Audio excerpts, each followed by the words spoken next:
Okay, hi everyone. If you saw that first one, I had to start over.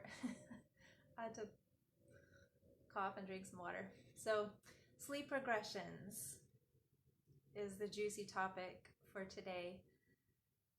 So, I had a question from one of you, but it also came up otherwise recently, so this is super good timing to talk about this. The 4-month sleep regression, so biologically at 4 months, my understanding is that there is indeed a biological shift from more newborn brain waves, brain patterns, to more adult-like sleep patterns. That's a legit transition. And it's usually called a regression.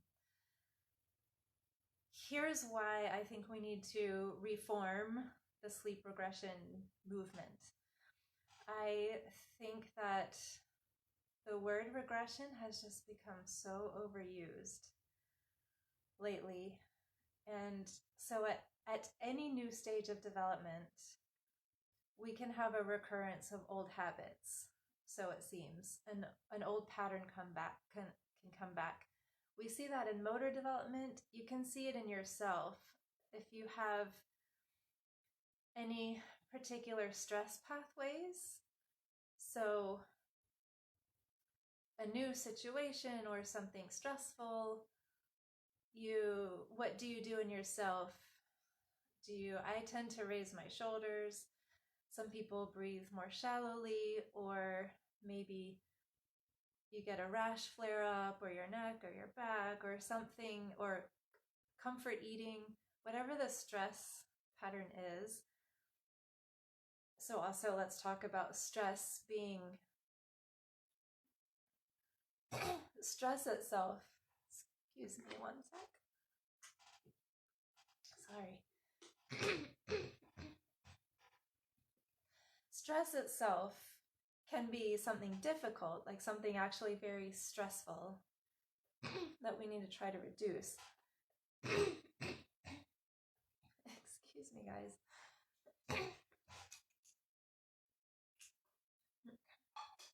Or stress can be something neutral, like teething is a stress. It's not, there's nothing we can do about teething. I mean, excuse me. Oh my goodness.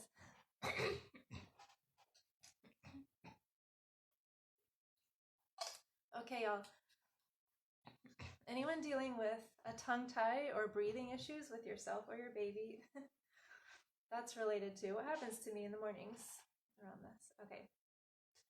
Stress can be, so we can help teething pain, but there's nothing we can do to prevent teething. We need teeth. So stress, that word can mean a lot of different things, so don't let it freak you out.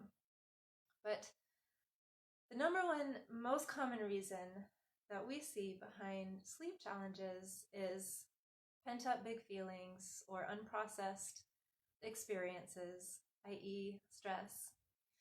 So that can be when new stress happens, something new in the day, a new activity, a big move. The dog barked and it was scary. Or that can be when old stresses haven't been expressed or processed yet. So, yes, it can appear as a regression. How that gets linked to sleep is that when we're tired, we're more vulnerable. The big feelings can come up. Babies really innately know this. They know that in order to sleep, they need to be able to relax. And in order to relax, they need to maybe let off some steam, work through some things. So that process, if you're not aware, and by you I mean like society in general and parents, anyone, if you're not aware of that information about how babies relax and relieve stress and communicate, then it can appear as a regression. So regression, sleep, stress, crying, they all have a lot to do with each other. Also, certain things tend to trigger sleep challenges a little more, like travel, big transitions in life, certain motor stages. So, excuse me. Let's. Oh my, sorry.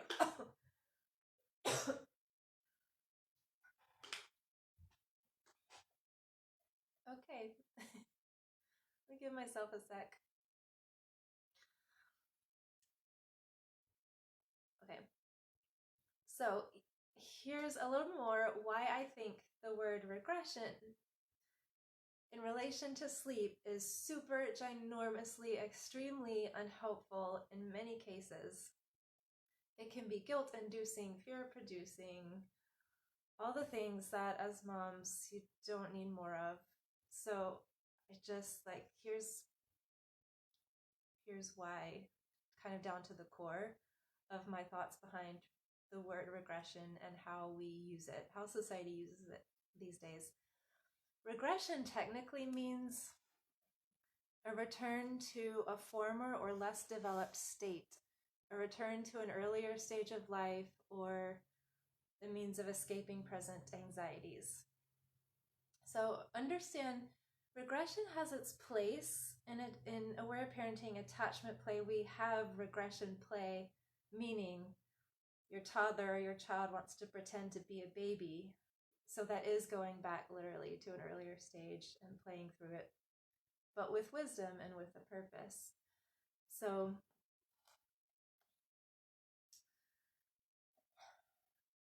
this so-called regression is really your baby trying to move forward. So regression really means and implies going backwards, when really what's happening with the stress release process is innate wisdom, your baby trying to actually move forward, trying to process big feelings, trying to communicate, move through something. For that 4-month transition, when the brain changes,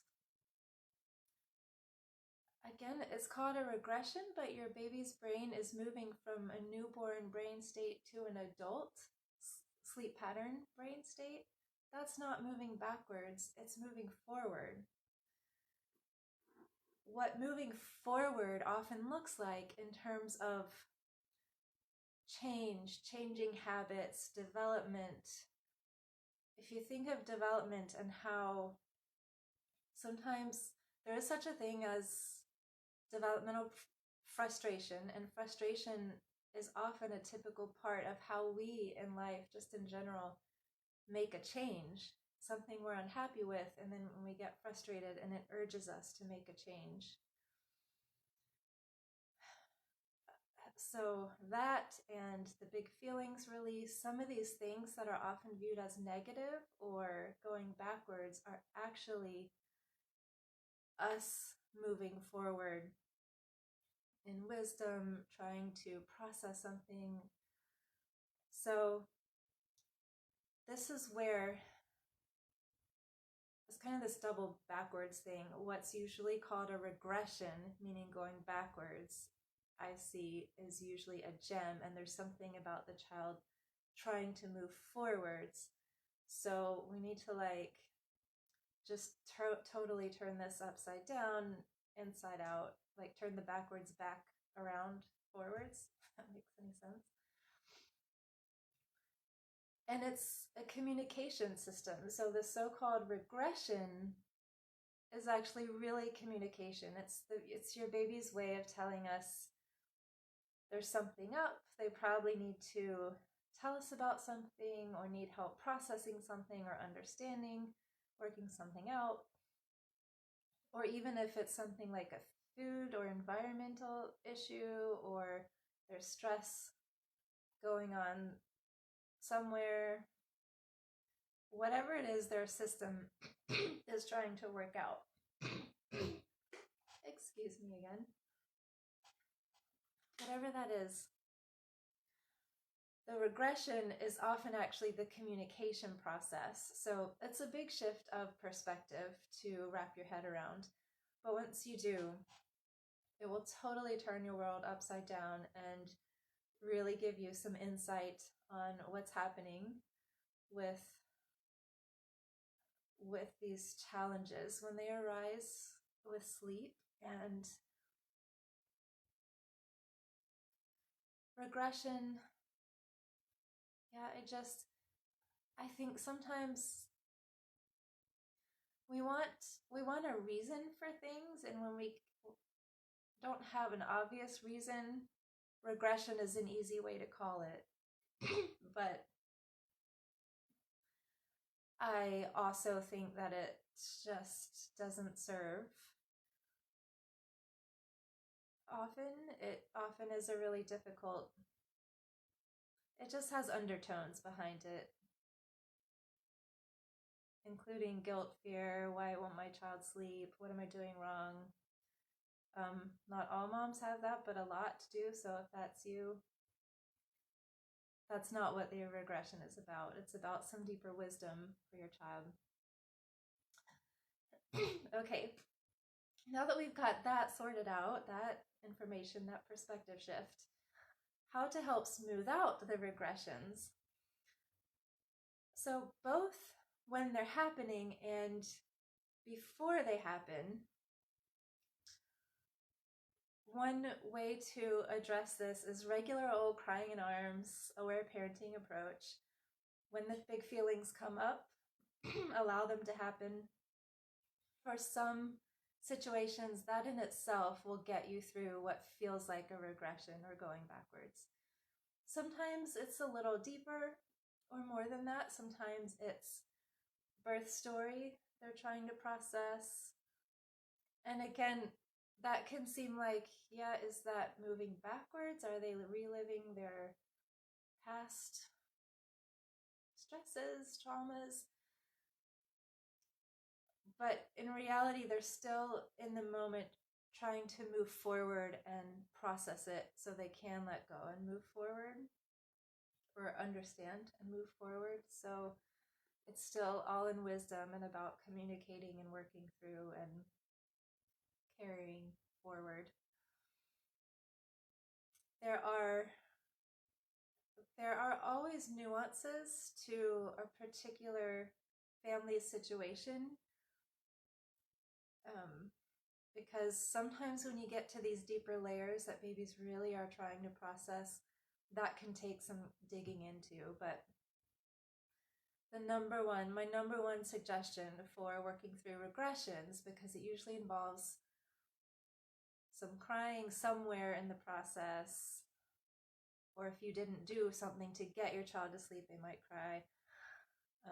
Usually involves not sleeping, either waking overnight or not going to sleep well. My top recommendation there is dig into the aware parenting process. It does change with ages, so if you've tried it before, you might need a new kind of refresher cycle to dig back into it. Okay, I want to look at, one of you did have some questions around this. Let me look at your question. Yeah, why have none of our parents heard of regressions? And say we all slept through the night by then. That's a loaded question. But one thing is that even in my working with families over the past 10 years, I've seen changes in babies. I think that in any generation, there are going to be highly sensitive babies, people who are alert, babies who are alert. Highly sensitive is 20 to 25% of the population always. But I also progressively have seen babies coming in more sensitive to food, more empathic, that type of thing, more just really aware of what's going on, more difficulty processing because of feeling so much of the world around them. I don't think it's just because those people find me. It's hard to explain, but I do see a progressive difference. So I think that might be part of why our parents say we slept through the night. Also, Aletha's book, which I would have to double check myself, but I believe Aware Baby was written in the 70s. No, her first child was born in the 70s, maybe. So I'm not, maybe the book was written in the 80s. I would totally have to double check that, but I do think times have changed a little bit. Also, the whole paradigm of parenting was different, and when I was born, births were hospitalized. Often, there wasn't there wasn't a lot of there wasn't the wisdom around nursing that there is today, or in the same way there is today. There was a very doctor focused, I think, just leave your baby, they'll be fine type of mindset. So that's just a couple notes there, but and I think also regression is something that's become very popular lately. Things go in and out of popularity, and regression, the more sensitive and aware babies come in, the more they're going to need to process. All babies will need to process, but and the more aware you guys are as parents and the current generation of parents, I think also is becoming more emotionally aware. So we're going to start seeing more of these things, the big feelings and what's going on with my baby. And then without the background information about why that happens, then it gets labeled as a regression. So that, let me look. Do I recommend crying in arms during extra wake-ups? Yes. And depending on the age of your baby, and if you, unless they're truly hungry, cry releases sometimes are helpful overnight during wake-ups. Okay, so that's my thoughts on regressions. I hope that's helpful. Let's keep the conversation going in the group, in the Facebook group. Feel free to pop in, leave your thoughts. And so nice to have all of you in the group, and we'll see you there. Bye-bye.